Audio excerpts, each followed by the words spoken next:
Get an opportunity to learn a little something, to share things with each other. We're going to hear passages, we're going to hear some selected speeches. We also have some video of some of his more favorite speeches as well. At this time, I'm going to turn over the program to my big brother, my mentor, Brother Leonard Epps, who is the principal of the Journalism and Media Academy right around the corner here in Hartford, Connecticut.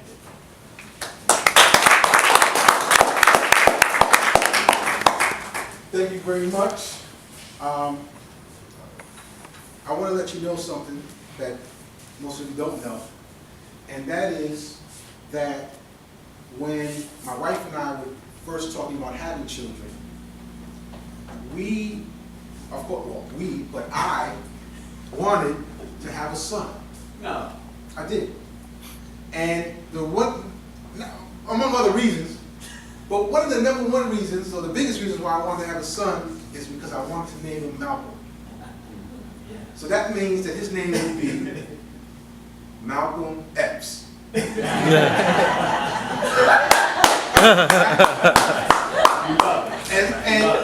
so for me, that would have been just the ultimate symbol or recognition of how I feel about Brother Malcolm, but also an ultimate connection to family. And this is what we want to do today. We want to bring ourselves together as one family, because Malcolm was the linchpin, if you will, the connector, the bolt, the lightning rod for so many of us. And when we talk about so many of us, we're talking about diversity. We're talking about people from different sectors of the community. We're talking about different age groups. But that was what Malcolm was all about. That's why he's so special. And as I.C. Davis said, that's why we must honor him so.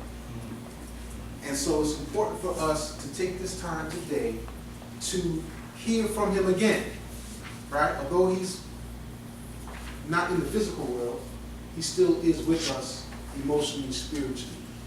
And so we're going to have a chance to hear him again, like I said, but through different voices. And so we have the voices of our young people who are going to talk about his life as Malcolm Little. We have the voices of our not so young people in terms of college students who will represent his experience as Detroit Red. We also will have the representation of Malcolm as he was incarcerated and became known as Satan. We then have representation to hear what Malcolm was saying when he became Malcolm X. And then ultimately we're going to hear about who Malcolm was when he was known as El-Haj Malik El-Shabazz. And it's very important that we understand the symbolism that's going on today. Right? We started off with the song "A Change Is Gonna Come" by Sam Cooke, which was written in 1963, which is when our fraternity was founded. And 1962. This is the year before Groove Five Groove. And of course, we had, but many years after 1906, which Alpha Phi Alpha was founded, which is again another connection in terms of us having our fraternity brothers here and represented, but also the symbolism of the number 5. So those are 5 names that I just gave you. And the fact that our fraternity is based on our 5 principles. And so we're going to use that as a way to get into our presentation this afternoon. And again, it's something that we had thought about, and a few years ago, we know Brother Kelvin and Nation of Islam and other members came together at the library downtown and did a piece on Brother Malcolm. And we just felt like that was a tradition that we wanted to pick back up and continue for the years to come. So I just told Brother Kelvin on the way down that we already changed the date on the flyer for 2016. Come on. Because this is something that we want to make sure that we continue and grow and celebrate. Because I'm to be 100% honest with you, Malcolm deserves his due. Right? And we know the greatness of all of our other leaders and everybody else. It's not about who's better, no. But he deserves his due. And I think as a whole and as a society, we have not been willing to embrace him. and celebrate him the way he should be celebrated. So this is just one opportunity, one chance to do that as a community. And finally, you know, I do have my daughter here with me. So I didn't have a son. All right? I got 2 daughters. Praise God. All right? Praise God. But that's wonderful. That's right. And Malcolm didn't have any sons either. Come on now.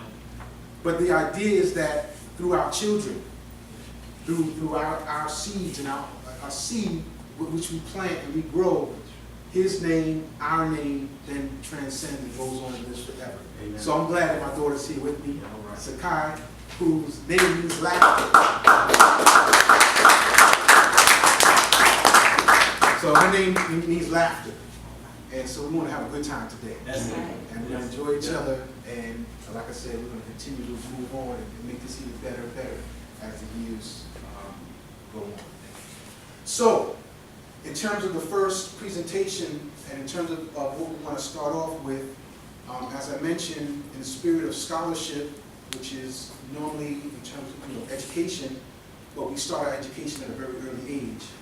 And so we wanted to start off with Malcolm's early education, or his first knowledge of who he was as a young person, and then we're going to move forward through those other 4 names that I mentioned earlier. So we have with us today a student from Journalism and Media Academy. Let's listen to his name, Michael Martin. So we have Martin here too, right? I mean, we gotta get everybody, we gotta represent. That's right. And just a quick note on that, you realize that Martin's real name was Michael. And that it was changed when he was, I want to say, about 10 years old. His father changed his name, and he changed his son's name, and that's when he became Michael. I mean, he became Martin. He was originally named Martin. His original name, Michael. So we have Brother Michael Martin here to just share a brief piece on an excerpt from the autobiography, and we will start off from there.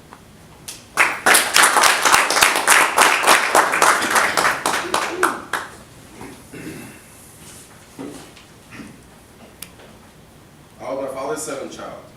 He had 3 children by a previous marriage, Ella, Earl, and Mary, who lived in Boston. He had met and married my mother in Philadelphia, where the first child, my oldest full brother, Wilford, was born. They moved from Philadelphia to Omaha, where Hilda and then Filbert were born. I was next in line.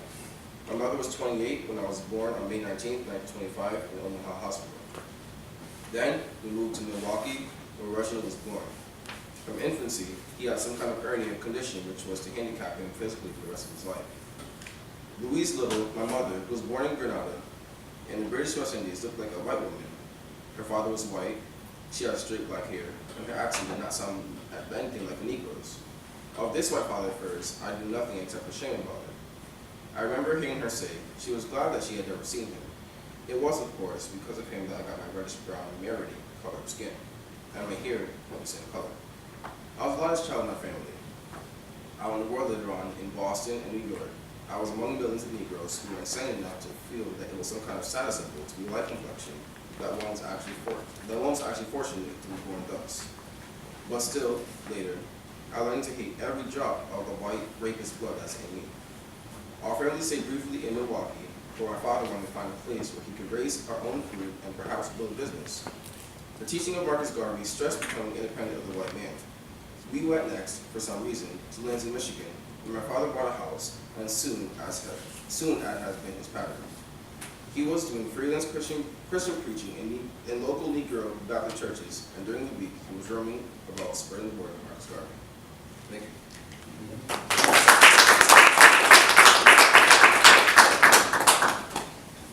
So in between the speakers, we'll show like a brief clip from Brother Malcolm at various points. And one of the things that has always fascinated me about Brother Malcolm is many of his most well-known speeches were given 30, 40, 50 years ago. And each one of those words still resonates today in what's going on in the present time. So here's our first example.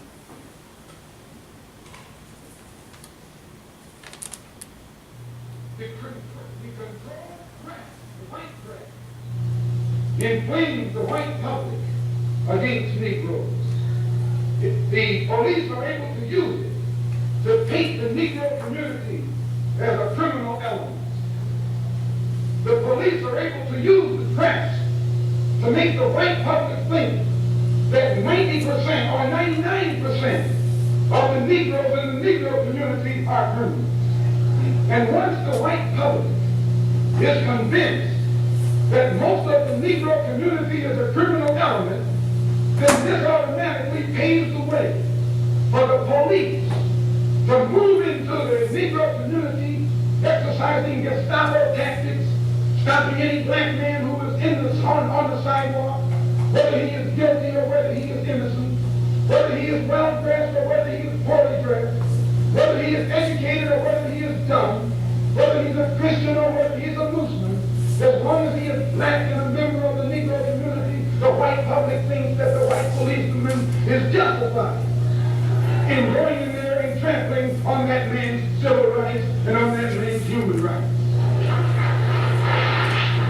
Once the police have convinced the white public that the so-called Negro community is a criminal element, they can go in and question, brutalize, murder unarmed, innocent Negroes, and the white public is gullible enough to back them up. This makes the Negro community a police state. This makes the Negro neighborhood a police state. It's the most heavily patrolled. It has more police in it than any other neighborhood, yet it has more crime in it than any other neighborhood. How can you have more cops and more crime? Why? It shows you that the cops must be in cahoots with the criminals.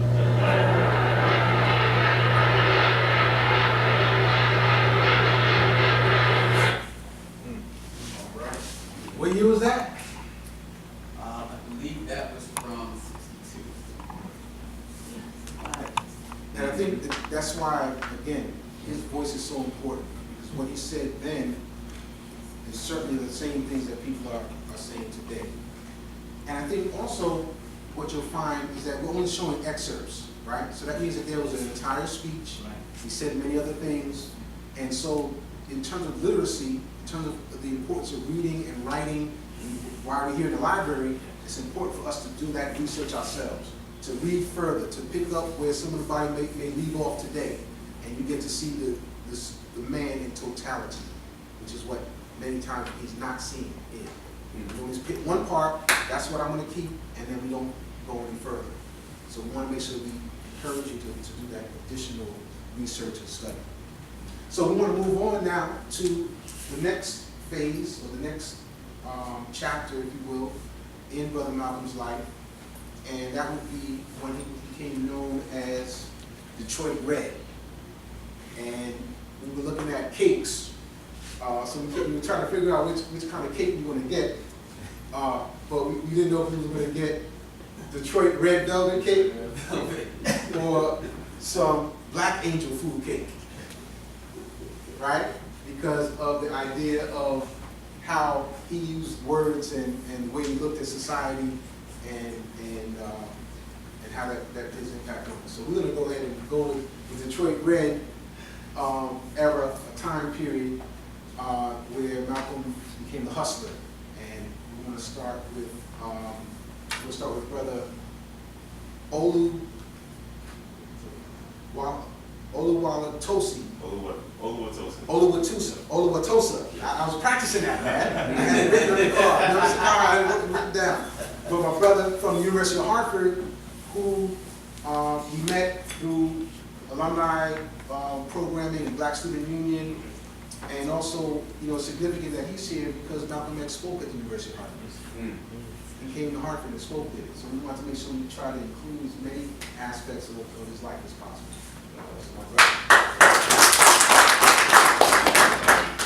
First of all, I want to thank Brother S, Iota, Theta, for having us today. It's a wonderful event, and I'm honored and blessed to be a part of it. So without further ado,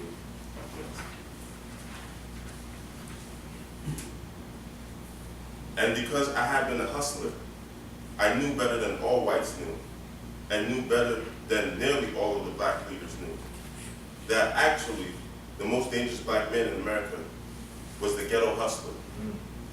Why do I say this? The hustler, out there in the ghetto jungles, has less respect for the white power structure than any other Negro in North America. The ghetto hustler is internally restrained by nothing. He has no religion, no concept of morality, no civic responsibility, no fear, nothing. To survive, he's out there constantly preying upon others, probing for any human weaknesses like a ferret. The ghetto hustler is forever frustrated, restless, and anxious for some action. Whatever he undertakes, he commits himself to it fully, absolutely. What makes the ghetto hustler yet more dangerous is that his glamour image to the school dropout youth in the ghetto. These ghetto teenagers see the hell caught by their parents struggling to get somewhere, or to see that they had given up struggling in the president's intolerant white man's world. The ghetto teenagers make up their own minds. They would rather be hustlers, whom they see dressed sharp and flashing money and displaying no respect for anybody or anything. So the ghetto youth become attracted to the hustlers' word of dope, thievery, prostitution, and general crime and morality. In fact, once he is motivated, no one can change more completely than the man who has been at the bottom. I call myself the best example of that. Thank you.